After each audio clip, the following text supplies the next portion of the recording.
Hello everyone, आप सबका फिर से आज एक नए क्लास में स्वागत है। तो आज हम लोग देखने वाले हैं कि 2019 में जो केंद्र सरकार है, जो कि बीजेपी पार्टी पूर्ण बहुमत से सरकार में आई थी 2019 में, तो क्या उनके पास पावर है कि भारत में जितने भी राज्य हैं उसमें से किसी भी राज्य को जब चाहे तब उसको केंद्र शासित राज्य में परिवर्तित कर सकते हैं। तो उसी चीज़ को आज हम लोग समझेंगे कि जो जम्मू एंड लद्दाख जो दो राज्य को 2019 में केंद्र सरकार द्वारा उसे केंद्र शासित राज्य में परिवर्तित कर दिया गया। तो क्यों किए वो केंद्र शासित राज्य क्या होता है,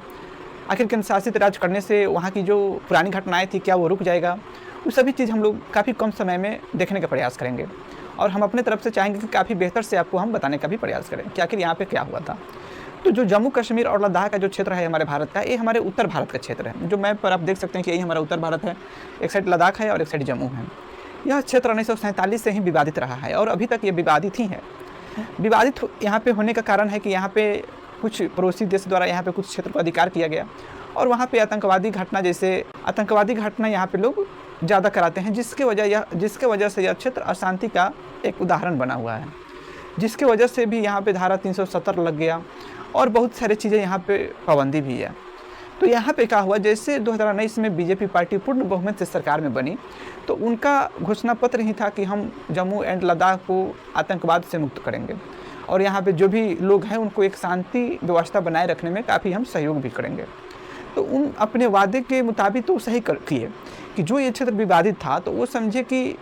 2019 में हमारा पूर्ण बहुमत है और यही हमारा मौका है कि इस क्षेत्र के बारे में हम कुछ बेहतर करें, जिससे यहाँ पर जो अशांति फैला हुआ है वो हटकर यहाँ के जो लोग हैं वो शांति तरीक़ा से रहे। और अब जानते हैं कि जो यह क्षेत्र है यह पर्यटन के लिए काफ़ी महत्वपूर्ण क्षेत्र है। यहाँ से विदेश से भी बहुत सारे लोग आते हैं घूमने के लिए, क्योंकि बहुत अच्छा ये हमारा पर्वत पठार वाला एरिया है। यहाँ पे बहुत सारे माउंटेन हैं या बहुत सारे झरने हैं, यानी बहुत प्राकृतिक सौंदर्य यहाँ पे काफ़ी बेहतर है।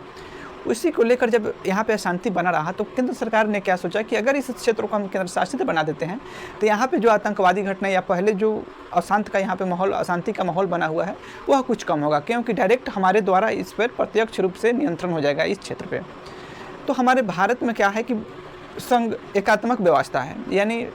संघात्मक और एकात्मक व्यवस्था क्या होता है, तो हमारे देखने के लिए पूरे भारत में अलग अलग राज्य है, परंतु आत्मा हम कहें भारत का एकात्मक ही है, क्योंकि आपके पास जो भी आइडेंटिटी कार्ड प्रूफ होगा उस पर सिर्फ भारत सरकार ही लिखा होता है। उस पर कहीं भी जिक्र नहीं होता है कि बिहार सरकार का कोई भी आईडी कार्ड या हम कहें वर्तमान में वोटर कार्ड या आधार कार्ड हो चाहे पैन कार्ड हो, उस सब पर देखिएगा कि भारत सरकार ही लिखा होता है। तो इससे यही हम पता लगता है कि हमारा जो देश है वो एकात्मक है। भले देखने के लिए हमारे संघात्मक है, कुछ क्षेत्र राज्य को बांटा हुआ है, कुछ क्षेत्र केंद्र सरकार अपने पास रखी हुई है। तो ये है, तो केंद्र सरकार कुछ विषय अपने पास रखी है, उसमें उनके पास ये भी कुछ अधिकार है कि अगर कोई क्षेत्र अशांत है या किसी भी तरह की वहाँ पर घटना है तो उस क्षेत्र पर डायरेक्ट तरीक़ा से अपना क्षेत्र पर डायरेक्ट रूप से केंद्र सरकार अपने प्रभाव में लेकर उस पर कार्रवाई कर सकता है केंद्र सरकार। तो उसी के अनुसार क्या किया केंद्र सरकार की, जो यहाँ पे जम्मू और लद्दाख का जो क्षेत्र है बिना यहाँ के राज्य की सहमति के उसको केंद्र शासित राज्य घोषित कर देते हैं। जब केंद्र शासित राज्य घोषित हो जाता है तो यहाँ के लोग क्या करते हैं, सुप्रीम कोर्ट में जाकर केस करते हैं कि बिना राज्य की सहमति के आप किसी भी राज्य को केंद्र शासित राज्य में परिवर्तित नहीं कर सकते हैं। क्यों नहीं कर सकते हैं कि क्योंकि उनका कुछ विषय बटा हुआ है कि अगर किसी भी राज्य को आप केंद्र शासित राज्य में परिवर्तित करते हैं तो पहले उस राज्य के विधानसभा में आप सहमत ले लीजिए, जनमत संग्रह करा लीजिए कि यहाँ के लोग इच्छुक हैं कि इस राज्य को आप केंद्र शासित राज्य में परिवर्तित कर सकते हैं। उसके बाद ही आप किसी भी राज्य को केंद्र शासित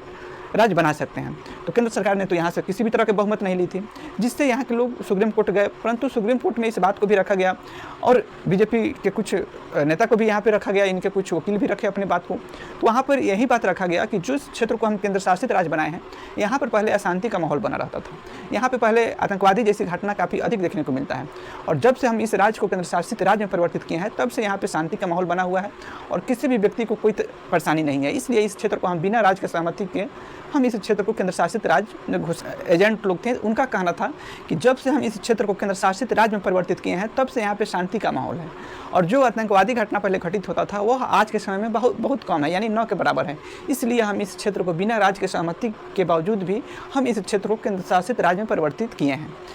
जब ये बात जब सुप्रीम कोर्ट में गया तो सुप्रीम कोर्ट भी कही कि ये तो ठीक है, ये क्षेत्र के लिए तो ठीक है कि आपने यहाँ पे जो अशांति बना है तो यहाँ पे अपने केंद्र शासित राज्य में परिवर्तित किया, तो ये ठीक है। परंतु इसके अलावा पूरे भारत में अगर कहीं भी आप किसी भी राज्य को अगर केंद्र शासित राज्य में परिवर्तित करते हैं तो फिर वहाँ पर दिक्कत होगा। तो इसलिए अगर जम्मू और लद्दाख के बाद अगर आप किसी राज्य को केंद्र शासित राज्य में परिवर्तित करना चाहते हैं तो उससे पहले उस क्षेत्र को आप जनमत संग्रह कीजिए कि वहाँ के जो विधानसभा है, वहाँ के जो विधान परिषद है, क्या वहाँ के लोग चाहते हैं कि हाँ इस राज्य को केंद्र शासित राज्य में परिवर्तित किया जा सकता है। अगर वहाँ के लोग कहेंगे तभी आप दूसरे राज्य को केंद्र शासित राज्य में परिवर्तित कर सकते हैं। तो यहाँ से इस मामला को बंद किया गया और वहाँ से ये 2 राज्य जो जम्मू और लद्दाख है वहाँ से केंद्र शासित राज्य घोषित किया गया और इस क्षेत्र पर केंद्र सरकार के प्रत्यक्ष रूप से नियंत्रण है,